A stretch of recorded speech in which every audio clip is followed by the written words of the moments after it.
नमस्कार, मैं हूं कुमार गजेंद्र। जनपद ऑन द स्पॉट में आपका स्वागत है।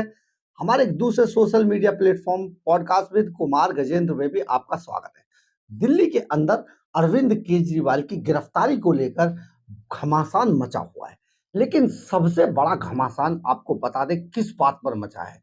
सबसे बड़ा घमासान मचा हुआ है पार्टी को लेकर कि अब आम आदमी पार्टी रहेगी या टूट जाएगी या खत्म हो जाएगी। जिस तेजी से ये पार्टी बनी थी, उसी तेजी से आज इसका विनाश हो गया, क्योंकि अरविंद केजरीवाल जो इनके सर्वे सर्वा थे, जो कभी गाने गाया करते थे मंच पे खड़े होकर, जो कभी कहते थे आदमी का आदमी से हो भाईचारा जैसे वो जो कट्टर ईमानदार जो खुद को ही सर्टिफिकेट देते थे, आज वो बर्बाद हो चुके हैं। इतना बड़ा भ्रष्टाचार के उनके ऊपर दाग हैं, जिससे वो बच नहीं पाएंगे। जो हमारे सूत्र बताते हैं, उन्होंने पार्टी के अंदर बहुत कोशिश की थी कि किसी तरीके से वो सुनीता केजरीवाल को अगली सीएम बना दें। लेकिन जो हमारे सोर्स बता रहे हैं, बहुत सारे जो उनके जो कैबिनेट के लोग थे या जो उनके साथी पुराने सहयोगी थे, वो अड़ गए और सुनीता केजरीवाल के नाम पर ये बिल्कुल भी विचार कर नहीं रहे थे। इसलिए इनके सामने एक मजबूरी आ गई कि मैं अब इस्तीफा नहीं दूंगा। जबकि होता क्या है कि ईडी की टीम ले जाती है और इनका रिजाइन कराती है मुख्यमंत्रियों का, जैसे लालू प्रसाद यादव के टाइम पर भी हुआ था। इसके बाद जो जयललिता के समय पर भी हुआ। इसके बाद जो अभी हाल ही में हेमंत सोरेन पकड़े गए हैं, उनके साथ भी ऐसा हुआ था कि जब गिरफ्तारी तब डाली जाती है।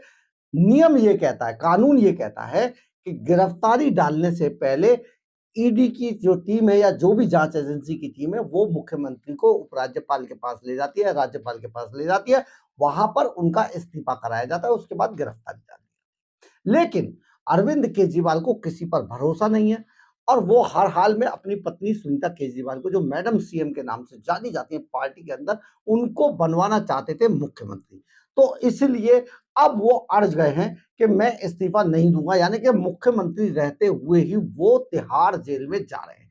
ये देश का पहला ऐसा मामला होगा कि कोई व्यक्ति मुख्यमंत्री रहते हुए तिहाड़ जेल जाएगा। लेकिन इसका इसका एक दूसरा पहलू भी है कि अरविंद केजरीवाल की कोई वक़्त नहीं है दिल्ली के अंदर।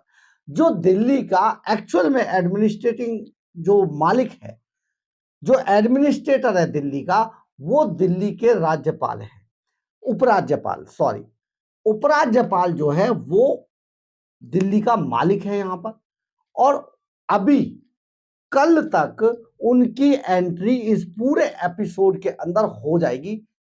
और जब उनकी एंट्री होगी, तो जैसे ही अब ईडी के रिमांड पर अरविंद केजरीवाल गए हैं, ये गैप अरविंद केजरीवाल के तिहाड़ जेल तक जाने तक रह सकता है। आप यहां पर सुनिए, लेकिन बहुत लंबे समय तक नहीं रहेगा।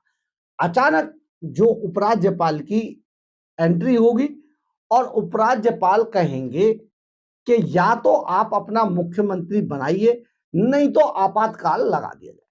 तो दिल्ली के अंदर एक तरीके से अब आपातकाल जैसी स्थिति पैदा हो गई है कानूनी रूप से। अब दिल्ली के अंदर, क्योंकि दिल्ली का मुख्यमंत्री अब ना तो अपनी कैबिनेट की मीटिंग कर सकता है, ना कैबिनेट से सलाह ले सकता है, ना किसी तरीके के पेपर साइन कर सकता है, ना वो फोन पे बात कर सकता है।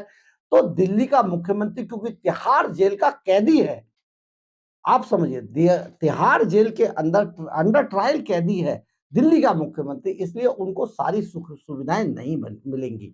जो जेल मैनुअल है, तिहाड़ जेल का जो मैनुअल है, उसका जो मैनुअल का जो केस रूल नंबर है 1349, उसके अनुसार इन्हें कोई भी सुविधा तिहाड़ जेल के अंदर नहीं मिलेगी।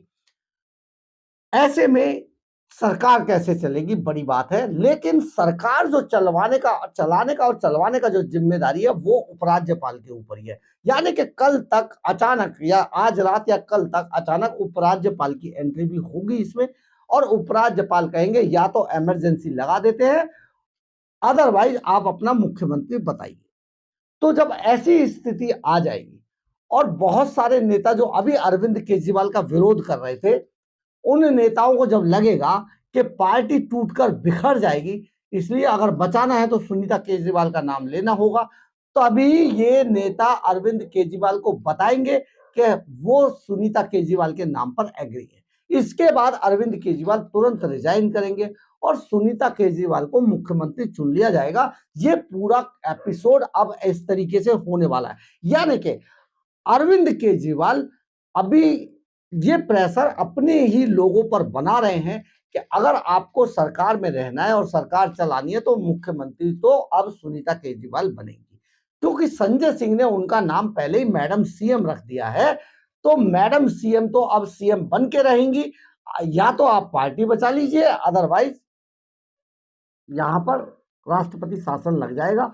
अगले साल वैसे भी चुनाव है, तो इसलिए बहुत ज्यादा नहीं है, पार्टी चुनाव में जाएगी। लेकिन पार्टी यहां पर भी एक पेच है, पार्टी चुनाव में जाएगी कैसे, क्योंकि सुप्रीम कोर्ट ने बिल्कुल साफ कह दिया है कि अगर पार्टी आज कोर्ट के अंदर, राउज एवेन्यू कोर्ट में भी ईडी ने यह कहा है कि ये लोग जो आम आदमी पार्टी है वो एक कंपनी की तरह काम कर रही थी, किसी पार्टी की तरह, पॉलिटिकल पार्टी की तरह नहीं कर रही थी। ये आज राउज एवेन्यू कोर्ट में ईडी की तरफ से बोला गया है कि आम आदमी पार्टी एक कंपनी की तरह काम कर रही थी और यहां पर हर हाल में प्रॉफिट के लिए रिश्वत ली जा रही थी। इसलिए आने वाले समय में जो सुप्रीम कोर्ट की ने पहले भी ईडी को कहा था, ईडी आम आदमी पार्टी को भी पार्टी बना सकती है इसमें, यानी कि एक एफआईआर आम आदमी पार्टी के खिलाफ दर्ज कर सकते हैं, क्योंकि जो पैसा गया था,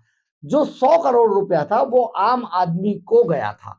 और ऐसे में अगर आम आदमी पार्टी रिश्वत का पैसा लेती है तो कानूनी रूप से आम आदमी पार्टी को भी पार्टी बना लिया जाएगा, और जब पार्टी बना लिया जाएगा तो चुनाव आयोग इसका चुनाव चिन्ह छीन लेगा, और जैसे ही चुनाव चिन्ह छीनेगा तो आम आदमी पार्टी सड़क पे मोतियों की तरह, जो माला के मोती होते हैं, बिखर के रह जाएगी, यानी कि आम आदमी पार्टी का वजूद खत्म होने वाला है।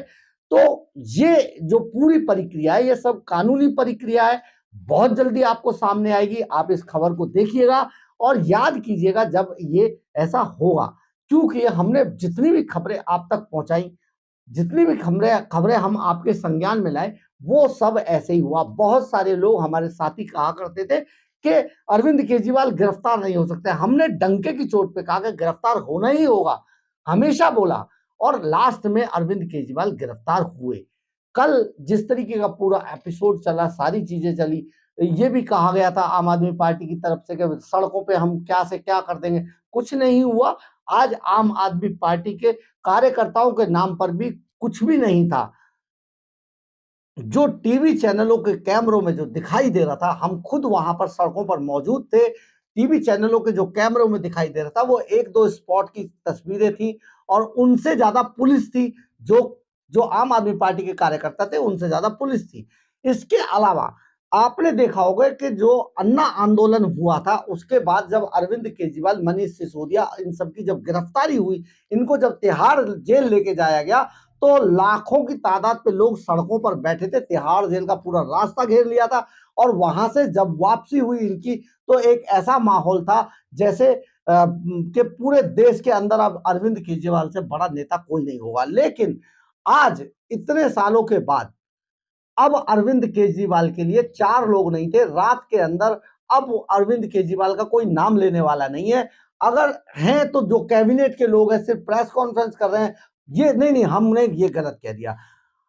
जो आम आदमी पार्टी के लोग हैं ये इतने घाघ हैं कि ये कभी प्रेस कॉन्फ्रेंस नहीं करते हैं, ये सिर्फ अपने लोगों को कैमरे लेके खड़ा करते हैं, जो इनके चंपू पत्रकार हैं, या तो एक चैनल है, एक एजेंसी का चैनल है, सिर्फ उससे बात करते हैं, अदरवाइज ये किसी को जवाब नहीं देते। इस पर हम एक खबर आपको और बना के देंगे, क्योंकि कल रात हम खुद, सिर्फ और सिर्फ हम, मैं आपको नाम ले देता हूं, आर भारत की टीम थी, जिसमें 2 उनकी जो महिला रिपोर्टर थी और 2 उनके कैमरा पर्सन थे। हम खुद थे वहां पर, एक एएनआई का कैमरा पर्सन था और एक उनका रिपोर्टर था। हम सिर्फ इतने लोग केजरीवाल के गेट के बाहर खड़े थे, बाकी पूरा मीडिया आधा किलोमीटर दूर रोक दिया गया था, वहां पर खड़े थे। लेकिन अब ऐसे में हमारे सामने जब जब सौरभ भारद्वाज है जिन्हें अंदर नहीं घुसने दिया गया था, तो उन्होंने केवल और केवल जो एएनआई से बात की, एएनआई को बात बोली उन्होंने और वहां से चले गए और मना कर दिया कि और मैं किसी के सामने नहीं बोल सकता। ये इस तरीके के घाघ लोग हैं, इस तरीके की परिपाटी रखते हैं। तो जो ये इनके सामने जो ये आ रहे हैं अभी मीडिया के सामने, ये अपने जो वीडियो बना बना के जो सर्कुलेट कर रहे हैं, ये भी एक एक आप समझिए कि पत्रकारिता की दिल्ली के अंदर जो हत्या कर रहे हैं ये लोग, पत्रकारों को किस तरीके से ये पेश आते हैं, ये आपको समझना होगा कि किस तरीके के लोग हैं। ये अपने लिए प्रेस कॉन्फ्रेंस भी नहीं करते, केवल वीडियो बना के उन्हें सर्कुलेट करते हैं। तो ये आम आदमी पार्टी है जो अब बिल्कुल खत्म होने के कगार पे है। आपको एक दिन के अंदर अंदर यानी कि कल आपको कई बड़े रोमांचक एक्शन दिखाई देंगे। उपराज्यपाल की एंट्री होगी और जब उनकी एंट्री होगी तो आम आदमी पार्टी धराशायी हो जाएगी। अगर आपको हमारी खबर अच्छी लगी हो तो आप इसे लाइक, सब्सक्राइब और शेयर जरूर कीजिएगा। कमेंट्स बॉक्स में अपनी राय जरूर लिखिएगा, इससे हमें ऊर्जा मिलती है। जय हिंद, जय भारत।